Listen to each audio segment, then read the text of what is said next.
maxamed cabdi wararkan isku soo duway ayaa qodka ku jira. maxamed aan ku bilowno qodobada wararka ugu waaweyn.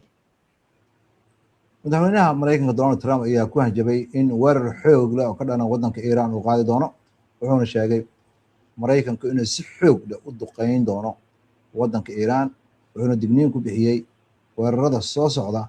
inay ka noqon doonaan kuwa ka waaweyn kana awood badan kuwii hore. waxa uu leeyahay mid kamid ah warbaahinta wadanka Mareykanka. Trump ayaa sheegay in maamulkiisa uu wali wada hadal kula jiro wadanka Iran,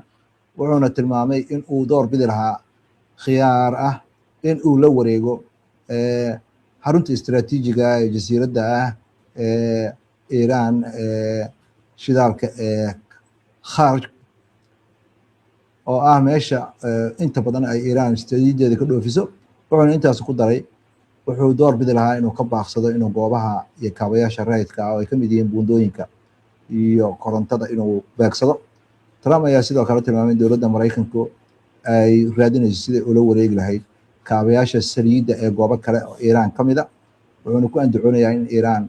ay lumisay awooddeeda militariga oo ay ka mid yihiin ciidankeeda badda, maraakiib badan ay lumiyeen, ciidankeeda cirka, raadaaradii iyo hubkii difaaca.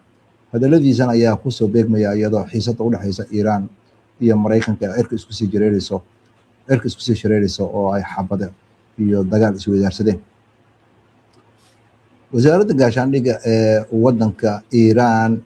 ayaa sheegtay in dalkeeda ay marnaba dib uga noqonaynin cadaadiska military ee Mareykanka uu saarayo, waxayna ku adkeysanaysaa wasaaradda gaashaandhigga ee wadanka Iran in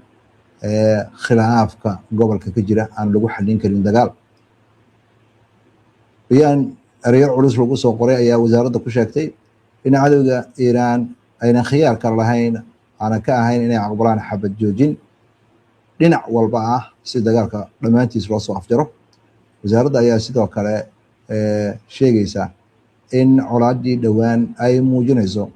in adkeysiga shacabka Iran iyo ciidanka Iran uu xoog badan yahay, waxaana la sheegay hanjabaadda iyo cadaadiska lagu qasbayo Iran in ay ka noqoto mowqifkeeda inuunan ahayn wax mid ay kasoo naasacdaanayaan. saraakiisha Iran ayaa ku nuuxnuuxsaday halka Iran aynan weligeed iyadoo dagaal bilaabin in aynan wax tanaasula ka samayn doonin wax kastoo dhaca, in ay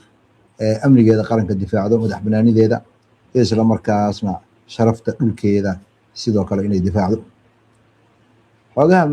xogayaha maaliyadda ee wadanka Mareykanka Scott Bassett ayaa digniin ku bixiyay in Iran istiraatiijiyada hadda gacanka ay ka wado in ay ku imaan doono cawaaqib dhaqaale, wuxuuna ballan qaaday tallaabooyinka khatarta ay Iran qaadayso in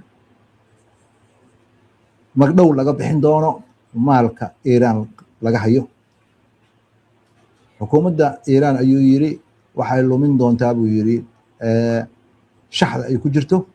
sidoo barta X ku qoray khasaaraha ay geysato oo wadamada xulafada u geystay gacanka ku yaala. waxaa lacag laga siinayaa sanduuqa Iran ka xaniban iyo akawnadeeda ayaa laga goonayaa. wuxuu sidoo kale digniin ku bixiyay kharashka khidmadda ah iyo Iran ka qaadayso marinka Hormuz. waxaa lacagta laga bixin doonaa ama laga qaadi doonaa akawnada Iran ee lacageeda ku xanaban yihiin. wasiirka ku-xigeenka arrimaha dibadda ee wadanka Iran ayaa sheegay in xukuumaddiisa ay joogto mowqif ay ku dalbanayso magdhow, wuxuuna ku jawaabay warbixinada kasoo baxaya Mareykanka uu kaga hadlayo lacagaha laga fariisiyay Iran in magdhow laga bixinayo in ay tahay arrimo la xiriira waxyeelada dagaalka. ururka Xisbullah ayaa soo saaray bayaan uu ku andacoonayay inuu soo riday diyaarad ay leeyihiin Israa'iil oo nooca droonka ah, waxaana lagu soo riday deegaanka la yihahdo Naxle ee ku yaala gobolka Bikac ama dooxada Bikac. wakaaladda wararka ee Lubnaan ayaa sidoo kale ku waramaysa diyaarad drone ah oo ay Israa'iil leedahay in lagu soo riday deegaankaasi, waxaana la sheegayaa in Israa'iil ay dhowr weerar hore uga qaado meeshaasi. madaxweynaha wadanka Turkiga Tayyip Erdogan ayaa ku eedeeyay ra'iisul wasaaraha Israa'iil in uu ku socdo dhabbihii Hitler. haddii dhabihi Hitler uu ka socdo cawaaqibkiisana la kulmi doono hogaamiyaha Israa'iil iyo madaxweynaha Turkiga ayaa ereyo kulul isweydaarsaday wuxuuna Israa'iil dhankiisa sheegay in uu yahay dictator xasuuq geystay ka dhana dadka Kurdida ah madaxweynaha wadanka Turkigana waxa uu leeyahay dhabihi wuxuu ku socdaa Hitler yuuna halmaamin in uu la kulmi doono cawaaqibkii ay la kulmeen dadkii kaliya taliyaasha ee taariikhda soo maray wararkan labada dhinac ay isweydaarsadeen ayaa yimid markii Erdogan oo jeediyey in tillaabooyinka Israa'iil ay ka wada Lubnaan iyo Syria ay khatar ku yihiin amniga wadanka Turkiga Netanyahu ayaa asagana waxa uu ballan qaaday inuu dagaalka sii wadi doono ilaa iyo inta loo baahan yahay si uu khatarta Iiraan iyo saaxiibadeed ka soo wajahan oo looga hortago midda kale waxa uu ku eedeeyey madaxweynaha Erdogan inuu dadka Yahuudda necab yahay xasuuqna u geystay dadka Turkiga Kurdida ah taageerana ururka Xamaas oo uu ku sheegayo inay argixisay yihiin kana soo horjeedo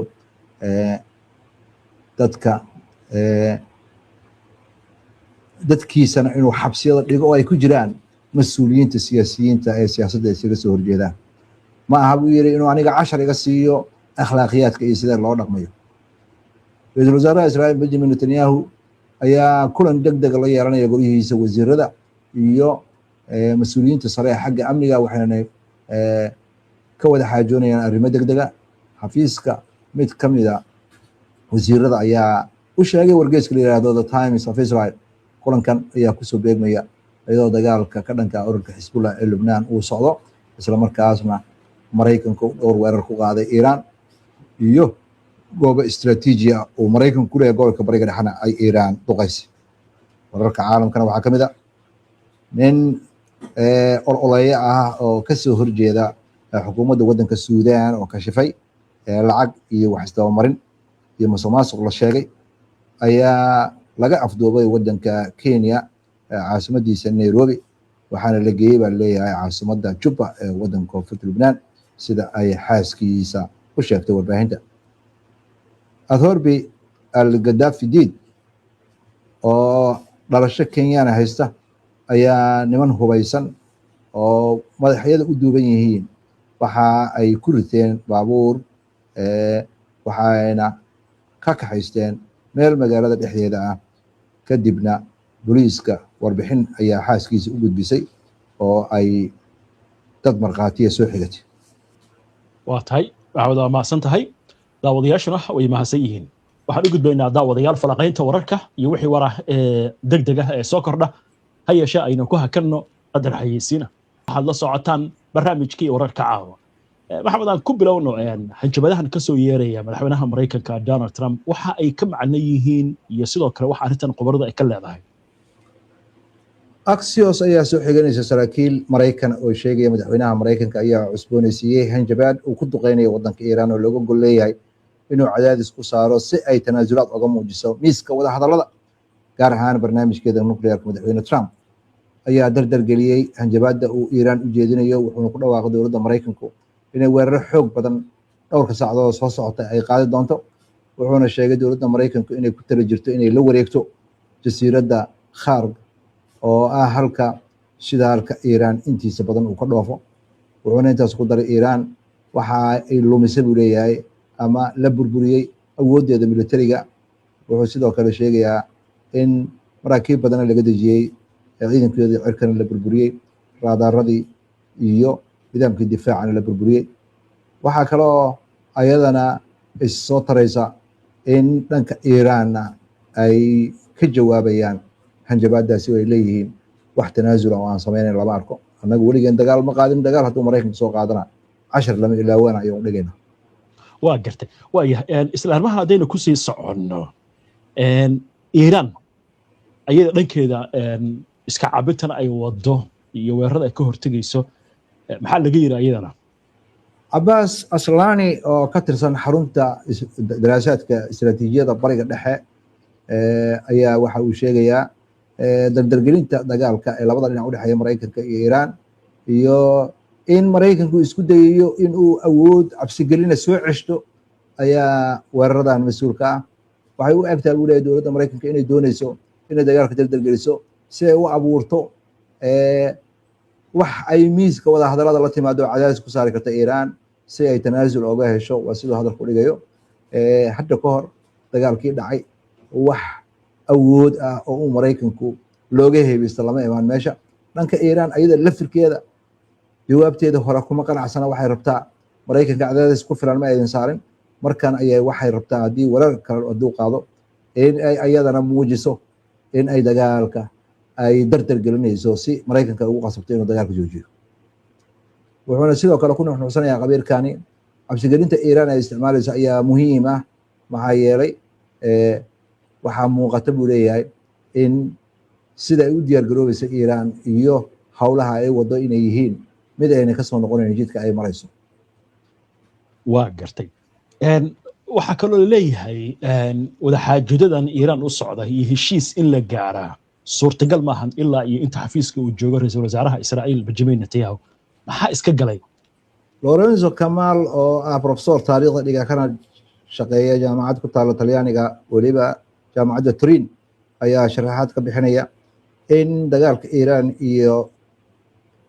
Maraykanka u dhaxeeya iyo wadaxaajoodada hadda socda markii dib loo eego in ay yihiin wax aanan dhinacna u socon. markay ugu yaraato ilaa iyo inta wadanka Israa'iil doorasho laga qabanayo bisha Oktoobar,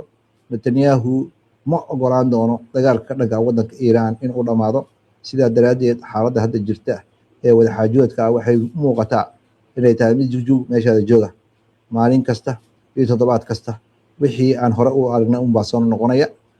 Netanyahuna waxa uu u baahan yahay dagaalkaasi uu isaga dhigo marka ay timaado raaya caamka Israa'iil inuu yahay wadanka Israa'iil hogaamiye ayna ka maarmin xilliga dagaalka. Kamal ayaa waxa uu sharaxayaa Trump ayaa waxa uu yahay ninka mas-uulka ka ah inuu dhiirigeliyo awoodda weynna u yeelay Israa'iiliyiinta xag jirka ah ee midigta ah ee xulafada la ah ra-iisul wasaaraha Israa'iil. sidoo kale waxaan ka marqaati galnay buu leeyahay xadhiga iyo taleefonkii ay dhowaan ku wada hadleen madaxweynaha Maraykanka Donald Trump iyo Netanyahu warbaahinta loo disay todobaadkii lasoo dhaafay inay ahayd masraxiyad lagu muujinayo markay ugu yaraato Trump inuu xoogaa awooda Netanyahu ku leeyahay.